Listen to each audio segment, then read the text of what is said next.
In this video, I will show you how to install Wine on Ubuntu 22.04 Jammy Jellyfish.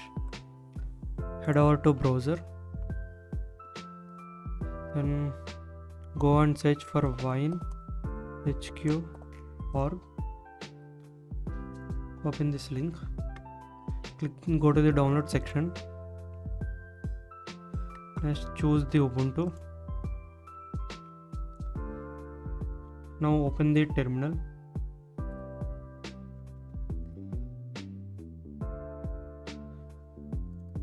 Copy this first command.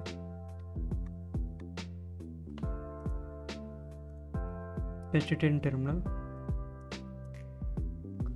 Go ahead and copy these two lines also and paste it in terminal and hit enter. Then next, choose the version which you are using, which Ubuntu version you are using. In my case, I am using Ubuntu 22.04 Jammy Jellyfish. So copied this, go ahead and paste it and hit enter. Then update your local repositories in your local system.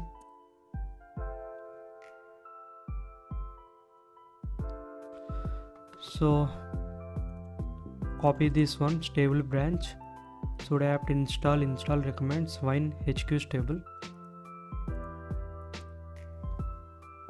So that's it guys, I already installed Wine.